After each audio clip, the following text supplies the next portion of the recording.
Welcome to the LIPN Podcast, brought to you by the members of the Long Island Professional Network, where business professionals come to grow. Thank you for joining us.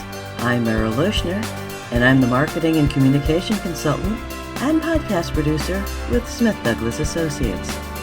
Insurance is something everyone with a car has to deal with. It's something we all know about, but honestly, do we know everything we should? I reached out through the Long Island Professional Network to Leo Fernandez of the Fernandez Agency. And yes, there was quite a bit I didn't know about auto insurance in New York.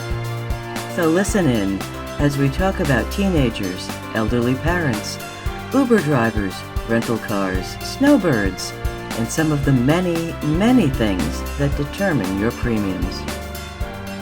Leo, thanks for joining us again. I really like your brand new offices. Where are you located now? Thank you. I just moved into a new office, 796 Carmen Avenue in Westbury, New York. Beautiful office. This time we're going to talk about car insurance and auto insurance. And, well, kind of a basic question. Why does someone need auto insurance? You need auto insurance because it gives you a promise to take care of you in case of an unexpected event.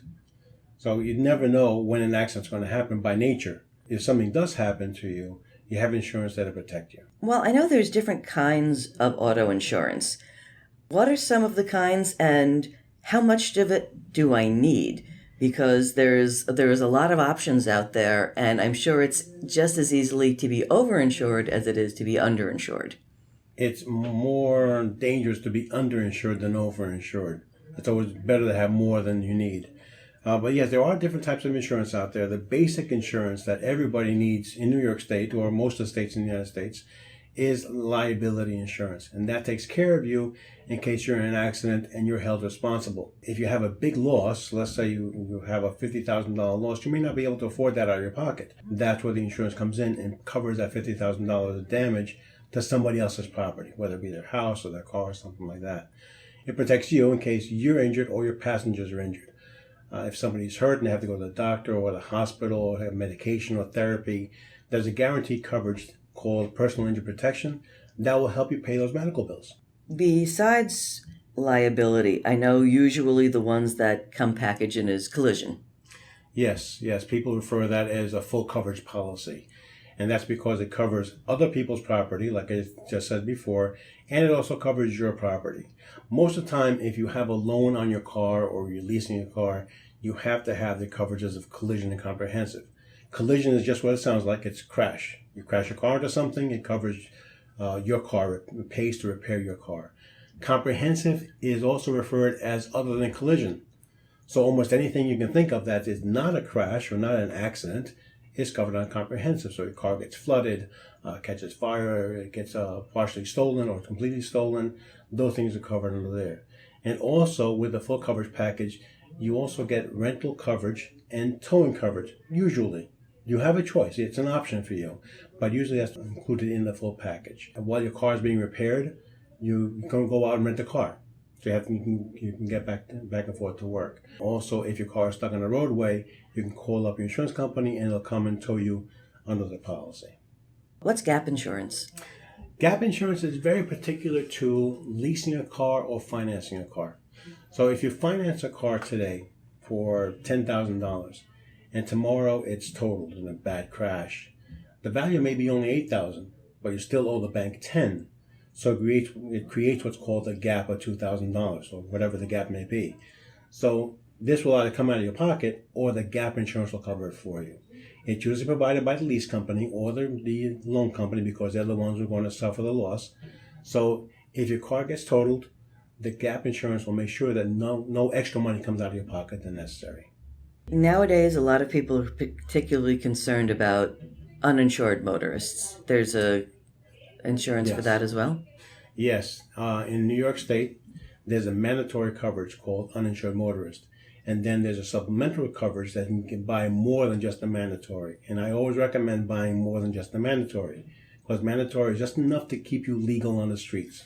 And that may not be enough. That may not be what you need. If you were involved in a bad accident and you're injured pretty severely and you have hundreds of thousands of medical bills, If the other person has the minimum coverage, it may not be enough to cover your medical bills. So in that case, your policy will supplement that, will actually be in excess of the other person's policy to help you cover your medical bills. Also, what's commonly referred to as pain and suffering. If the other person doesn't have enough money for you, you can recover that from your own policy.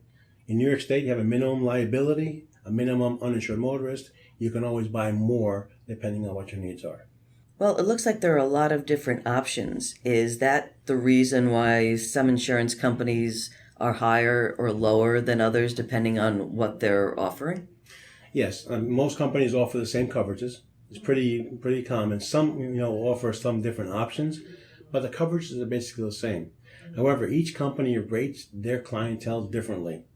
One company may rate a 30-year-old with a Corvette differently than the second company. It may be more favorable, it may not be more favorable, so the prices are going to vary on how they rate that particular customer. And it's based on a couple of things. It's based on the car you're driving, of course. A Honda is going to be different than a Ferrari, okay? Your age, your gender. Young males tend to be more expensive because they're more risk takers and tend to get in more trouble than young females. Where you live also. The more congested the area, the more likely there's a chance of you getting involved in a small fender bender, so the more likely chance of getting into an accident and most likely paying out a claim. So if you live in a very congested area, let's say Brooklyn or the Bronx, it's very different than living upstate New York, where you might come in contact with 100 cars a day, where in Brooklyn you're coming in contact with thousands of cars a day. So you kind of covered a little bit how policy prices are determined. Yeah. Is there anything that the person looking to get insurance can do to modify any of those policy determinations? There are a couple of things. The best thing is to have a good driving record. From when you start driving, your record starts building. And some companies can look back 3, 5, even 10 years on your driving record. And depending on how you've been driving, that will determine a lot of your pricing. If you are an excellent driver, but have had a lapse of insurance, or maybe let your driver's license lapse or cancel and have to retake it again, those could be influencing the price to make it higher. So keeping a good driving record, keeping consistent insurance, and keeping your license consistent, those will be big factors in getting lower rates. Then once you have those, you can also take what's called a defensive driving course. It's a simple 4 or 5 hour course, but it saves you 10% of insurance over 3 years or for 3 years. So if the class costs you $50, you can easily save that the first 6 months of insurance, and you can save that for 3 years consistently. You can take it from the time you get a permit to when you stop driving and you're 90 or plus years old. Do I need a driver's license in order to get insurance? Oh, good question. You don't need a driver's license. However, not every company will take you without a driver's license. There are two types of markets in the insurance industry. One is a voluntary market and one is an excess market. The voluntary market looks for the best drivers, of course. Best drivers, best area, people with the least possibility of having a claim or have a very good driving record. If you have a permit, you don't have much of a history because you're just beginning to drive. So that will be covered by a market called the excess market. You can get insurance guaranteed. It may be a bit more expensive than a voluntary market because you don't have the experience yet. Once you prove that you are a good driver, then your rates will slowly go down. But with a permit, you can get driver's learner's permit. You can get insurance. You also can get insurance just on yourself in case you borrow somebody's car or have to use a car once in a while because you live in a city where you don't need a car every day. But once in a while, you borrow a car or rent a car. You can get insurance just on your person for those special occasions. To flip that over, does Mayon car insurance cover me if I'm letting a different friend drive my car? In New York, the insurance policy follows the car, not the person. So your car is the one with the policy. So if you let me drive your car and I get into an accident, the policy will cover me. However, they're going to ask you, hey, why is Leo driving your car? And you have a reasonable explanation, there's no problem. However, if I'm driving your car every day, then the company's going to ask, well, why isn't Leo on your policy if he's using your car every day? So you have to be upfront with insurance companies. Yes, I have a car. My name is Merrill, but my friend Leo drives it three days a week. As long as you disclose it, there's really no problem. If you let me use it once in a long while or once a year, not a problem either if that is just strictly the case. The policy will cover because it follows the vehicle that you're driving. Whenever you rent a car, they always try to get you to buy insurance from them. Does my regular car insurance cover a rental car? In New York, you happen to be very fortunate. Some other states, you have to buy the insurance coverage. In New York, your policy has a built-in coverage for rental cars. So you go to vacation in Hollywood, California, and you want to spoil yourself and you rent a convertible Mercedes or a convertible Rolls Royce.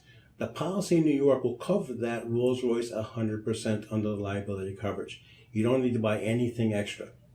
However, if you are in New York and you have your car and you're driving and just need to rent a larger car or something like that, you may, because now it's no longer rental, you're just using it as a substitute for your car. But if you're on vacation and you rent a fancy car, it doesn't matter what it is, your policy in New York covers you 100%. No need to buy anything extra. What about if you are moving and you rent a U-Haul? Does your insurance cover you? Nah, a very good question because it happens every day. And the answer is no. Because the U-Haul is a commercial vehicle and most of us are driving personal vehicles. So even though it is insurance, it has the same basic coverages as every other policy does, it's based on your personal use of a car. The U-Haul is now a commercial use of a van, so it does not cover it. If I know I'm moving, do I call my insurance agency to get auto insurance for the truck, or is that something I just get from U-Haul? You're going to get that from U-Haul. When you go rent the U-Haul van, they're going to ask for proof of your insurance, which will give an underlying coverage, because you need that to get the van. However, anything additional for the commercial use, they will charge you on their contract. It's very minimal, but then in that case, you should get the additional insurance. I have a teenager. Should I add them to my policy or make them get one of their own? And the best way to do it is to add them onto your policy, financially speaking, because a young person in New York, whether it's a girl or a boy, the rates are so expensive that they probably won't be able to afford it on their own, and you're going to help them anyway to pay for the insurance. So if you add them onto your insurance policy, that policy will cover it just as well. It will give you the coverage that you need, sometimes even more than what they can get on their own. It also builds up their history of driving, the history of insurance, so when they get their own policy, it will be much cheaper. So just starting off on your own as a teenager, the price is so expensive compared to putting it on your own policy, which will be less expensive and give them the same or better benefits. I've got an elderly parent. When should I take away their keys? And what do I do about insurance? That is a very personal and individual question. And the answer is, I don't know. It has to be a conversation with you and your parent. Insurance works funny. It's like a bell curve. When you're very young, you tend to have a lot of accidents because you're inexperienced. In middle age, you have the experience and you're agile and you have coordination and you have less claims, less accidents. As you get older, your hearing becomes a bit worse, your sight may not be as good, and your reactions are not as good. So insurance again goes up. So it's high as you're older, it's high when you're younger, and in the middle ages is probably the best rate you're going to get. So it's really up to you when you decide to take away the keys. If they're having a lot of accidents which are very simply avoidable, that's the time to have the conversation. If they're backing out of the driveway and hitting the neighbor's car every day with their bumper, that's a good time to have a conversation. But it's really individual because I have clients that are 92, 93 years old buying brand new cars and they're great drivers. A lot of people now are driving for Uber and Lyft. How does car insurance cover that? That's a tricky question and a tricky situation, I would say, because it's relatively new. And insurance companies are just getting introduced to this Uber driving in a normal car. In order to drive for Uber or Lyft, you had to have a special commercial policy, a livery policy. And about a year ago, there was a new law put in effect that you can use your regular policy to drive for Uber or Lyft. However, Lyft covers you or Uber covers you while you're doing business for them, but it doesn't cover you while you're not. So that means you have to have insurance, a personal car, while you're not driving. And then there's a space in between not driving for them and driving for them that you're left kind of in a lurch with no insurance at all. So there are options on insurance policies that will endorse or add on this extra coverage if you're an Uber driver. And it's recommended. It's only a couple of dollars, every 6 months or every year, but the benefit you get to fill in those gaps of insurance is really, really beneficial. If you don't have those options, then you might look for a company that does have it, because if you're caught in a situation where you're not covered by your personal policy, and you're not covered by Uber, you may be out of pocket for a couple of $1,000s. So that little gap, even though it's inexpensive to secure, is well worth it. I have more than one vehicle. I've got a motorcycle, I've got an ATV, I've got an RV. Do I need different policies for all of them? Yes, unfortunately you do. Because they're all motor vehicles, so they have to be properly insured, but they all have different functions. You're not going to take an ATV to the supermarket to do grocery shopping, but you will your car. And you're not going to pack your car full of beds and groceries and everything else to go on vacation and live in your car, so you need an RV. So each policy is individually catered for the type of vehicle that they're insuring. And they'll be priced that way too. So you may think an AC, a mobile home, a motor home that costs $200,000 may be much more to insure than a Honda Civic. It may not be, because it has a special purpose and special insurance coverage for that motor home. Is auto insurance mandatory in all 50 states?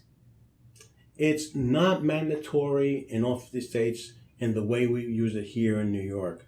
Remember, before I discussed liability, personal injury protection, full coverage, collision, comprehensive. Some states require you just to have personal injury protection. They don't require liability insurance. Some states, maybe 2 or 3, require no insurance whatsoever, depending on the county you're in. Some counties will say yes, some counties will say no. So you can go from having no requirements at all to having just injury protection for you and your passengers to required liability, uninsured motorist, and personal injury protection, depending on what state you're in. How about out of the states? Do I need any specific coverage if I'm driving to Canada or Mexico? Yes, you do, because they have different regulations, different laws. They have different limits that you must have. So before you travel to those countries, not just states, the states are pretty uniform, but if you go north to Canada or south to Mexico, you should advise your insurance company that you're traveling there and for how long. And they will endorse your policy to meet whatever minimums are necessary in Canada or in Mexico. If I end up in an accident, how much will my insurance go up? I know that's a big fear of some people, that if they get into a fender bender, they don't want to call their insurance because they figured it's cheaper just to fix it than to call it in. Well, that situation could be correct. It could be cheaper just to fix a small fender bender on your own, then claim the insurance policy for it. Depending on how much the damage is, depending on how long you've had the insurance policy, how good a driver you've been. If you are a good customer, you're a good driver, you don't have many claims, you don't have any violations on your record, the first accident you have may not be chargeable at all. In fact, some companies offer 2 or 3 accidents before they begin surcharging you. And then when they do, the average is about 10 to 15% of what you're paying now. So if you're paying $1,000, it might go up $100, $150 the maximum. That's the average. Some companies will rate you more for the second or third accident. Let's say the first accident you have is 10%. The second accident may be at 20%. The third accident in 1 year may be 35%. But if you're having 3 accidents 1 year, you're going to be paying a lot more money than anybody else, or the person who's not been in an accident. So that goes, it makes common sense. I'm assuming people who are accident prone have a harder time getting insurance than safe drivers. Yeah. Do people who tend to get into a lot of accidents, is there certain insurance coverage that they can get, because I'm assuming most of the general insurance companies don't want to touch this person anymore? Well, that goes back to what I was mentioning before about the voluntary and the excess markets. If you're a great driver, you live in a good area, not very prone to accidents, like I said, Brooklyn or Bronx is a very congested area compared to upstate New York. Mm-hmm. If you live in an area that's not congested, very few accidents happen in the area, you happen to have a very good driving record, you can get insurance from almost every market or any company, and the price will vary a little bit, but probably very good. If you tend to be accident prone and you have a lot of accidents, there's still companies out there that will take you at a premium. They'll charge you a little bit extra, because you've had the accidents. There will come a point, though, where they don't want you voluntarily, and then you go to the excess markets, and that will be much higher, but you'll still be able to insure yourself. So as long as you have a valid license, and your license has not been revoked, you can get insurance on almost any car you'd like, depending on how much that you're willing to pay. Because they will insure you, because you have to have insurance to get it back and forth to work or do errands. You have to have insurance. But if you have an accident-prone record, you're just going to pay a little more, but you will be able to get it, absolutely. Speaking of accidents, can my insurance company force me to go to one of their repair shops as opposed to my regular guy? No, you can always go to your regular guy. There are a lot of repair shops that are called pro shops or direct repair shops, and it just makes it a bit easier to get your car repaired and a little bit easier for the insurance company to settle the claim. For instance, if you have an accident and you go to your guy, the insurance company has to make an appointment with your repair shop, go there, take a look at it, maybe go back, write an estimate, get back to the repair shop, get an agreement with them, and then pay you a check to get the car repaired. A lot of companies who have direct repairs, or pro shops as sometimes they're called, they have an agreement with the insurance company that they can look at the car, their shop can look at the car themselves, take pictures, generate the estimates, send it to the company electronically. If the company agrees to it, they send you a check the very same day. So it makes it a lot faster. And it also is very well regulated. So it's not that the insurance or the repair shop can just bill for anything and the company will pay for it. No, the insurance company goes out there and visits them once in a while to make sure they're doing the right job. So if they say they're going to give you a brand new part, the insurance company will come and look at it and say, hey, okay, it's a real part or it's not. If the repair shop tries to get away with more damage than what is really necessary, they may lose a contract with the insurance company, and then they lose out business.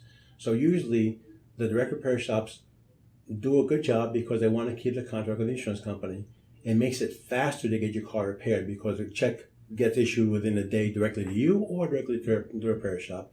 But you're not obligated to use them. You can use whoever you want. If you're not comfortable using the direct repairer and you've known your guy for 20 or 30 years like I have, I go to my guy. It may take a day or two more to get the claim settled, but it makes me comfortable, and that's what I deserve. And you can do that.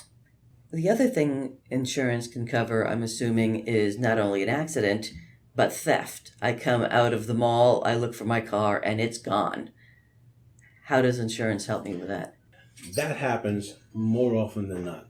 The car thefts are rampant throughout this area, especially in the holiday season, where maybe not the whole car is gone, but all your shopping is gone because you put it there to go shop some more. The coverage that will protect you for that is the comprehensive coverage, the all other than collision. So it will protect your car in case your car is stolen. They'll pay you on the market value of your car. If it's recovered, let's say they found it down the block or 2 days later, they'll pay to put it back in the same condition it was in before. So any damage that happened during the theft will be fixed and paid for by your insurance company. Unfortunately, if you leave your shopping in the car and it gets stolen, that's not covered by car insurance. It may be covered by homeowner insurance, but not the car insurance. If my car is a total loss in whatever accident, can I still keep it and insure it? Yes, and the term total loss is scary to some people because they think of total loss as a total destruction of your car. And it's not necessarily so. If you have a car that's a bit older, some damage to the front end, some damage to the side, may be enough to total the car, make it a total loss, where basically it's not worth paying to repair the full car because the value is not there. So it doesn't make sense to spend $3,000 on a $2,000 car. So it's a total loss. You can absolutely keep your car. The company will pay you the value of the car less whatever they deem as salvage, whatever the car's worth in its condition now, and you can have it fixed. Once it's fixed and repaired, the insurance company can inspect it and you can have it insured again. No problem at all. However, they may have limitations on the collision and comprehensive because a car that's been totaled, if it's really, really bad, may lose some of the value. So it's not valued the same way that a car was never involved in an accident. But until you inspect it, you never know. But yes, you have it repaired, inspect it. If everything is safe and appropriately repaired, you can absolutely insure it.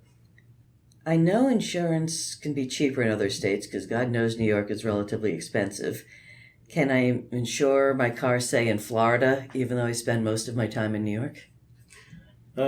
It's not recommended because New York State has its rules and its prices for a certain reason.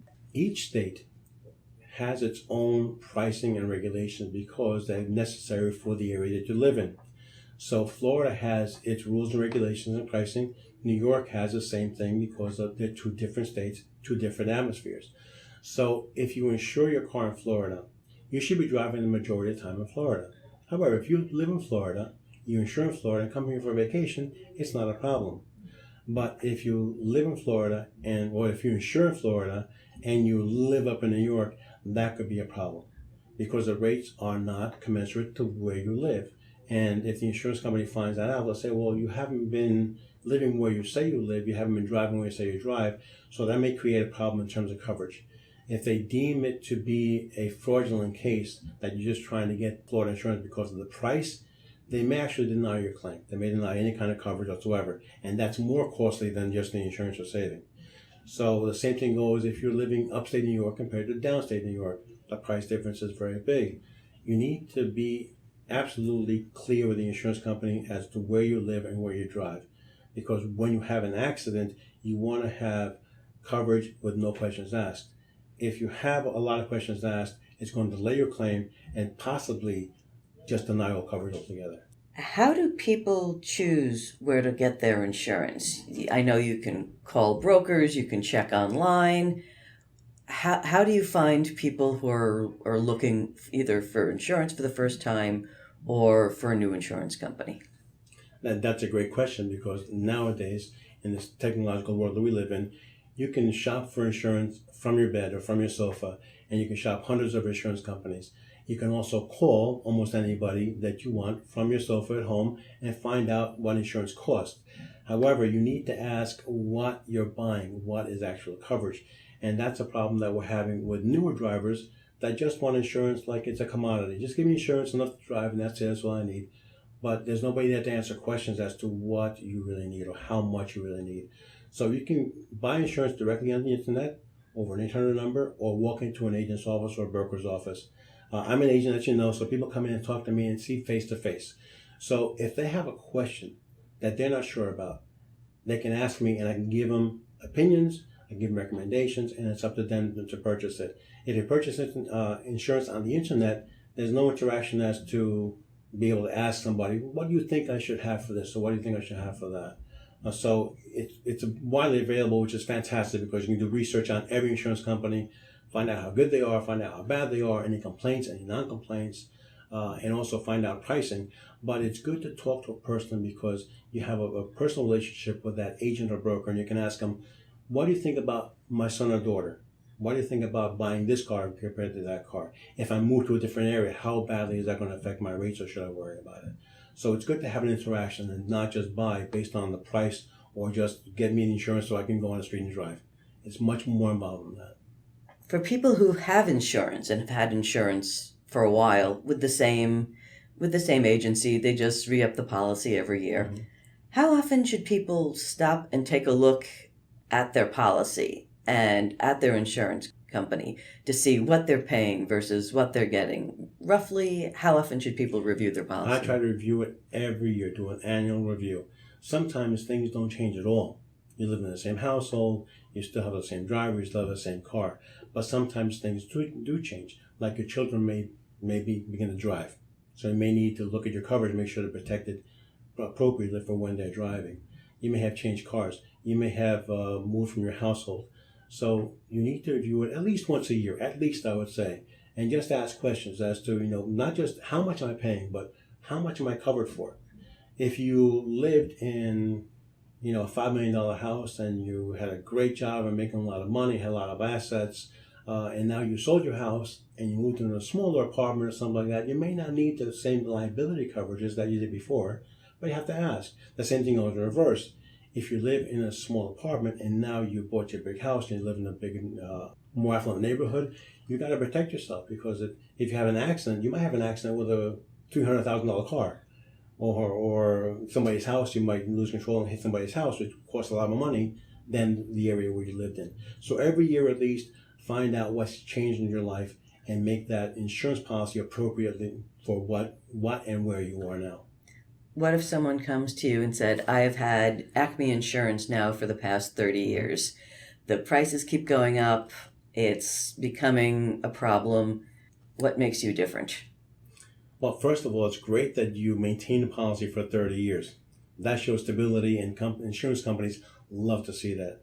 That's part of the responsible driving that I said before. If you keep a consistent policy for a long period of time, usually those clients tend to be better drivers, tend to have less losses, more profitable to the company, and save more money for the driver.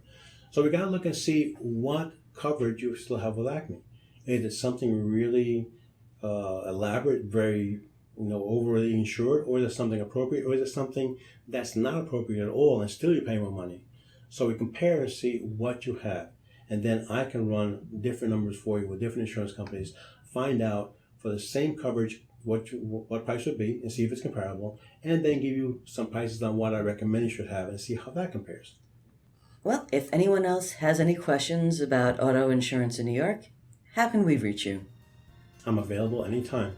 You can give me a call at 516-292-5100. I'm at Leo Fernandez at allstate.com, or just look me up under Allstate/Leo Fernandez Agency. Thank you very much for your time. Oh, you're welcome. Thank you very much. Thank you for listening to the LIPN Podcast, brought to you by the Long Island Professional Network and produced by Smith Douglas Associates.